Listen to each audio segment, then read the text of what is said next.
टी20 विश्वचषक स्पर्धेत भारताचा पाकिस्तानवर 61 धावांनी विजय। ईशान किशनच्या तुफानी फलंदाजीपुढे पाकिस्तानचा पालापाचोळा। सगळ्याच गोलंदाजांनी कमाल केली।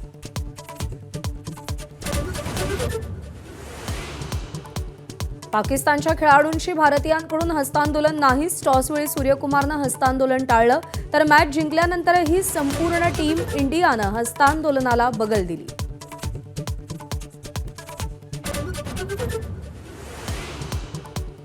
राष्ट्रवादी काँग्रेसच्या राष्ट्रीय अध्यक्षपदावरती आज आमदारांच्या बैठकीत चर्चा।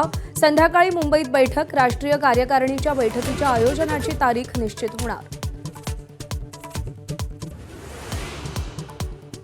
पहलगाम हल्ल्यात मृत्युमुखी पडलेल्या पुण्यातील संतोष जगदाळेंच्या कुटुंबियांची उपेक्षा। सरकारकडून आश्वासनांची पूर्तता नाही। शासकीय नोकरीबाबत मुख्यमंत्र्यांनी लक्ष घालत न्याय देण्याची मागणी।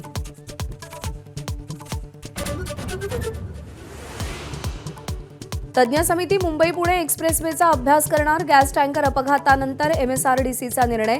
समिती 60 दिवसात सुरक्षेबाबत सविस्तर अहवाल देणार।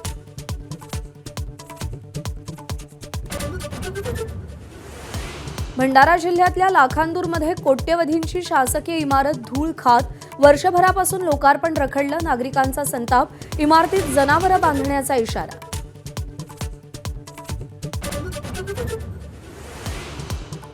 भारतानं युरोपियन युनियनशी केलेल्या करारामुळे वाईन उद्योगाला फटका बसण्याची भीती।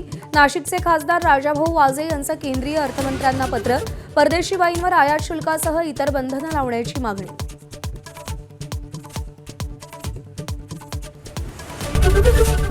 एबीपी माझा, उघडा डोळे बघा नीट।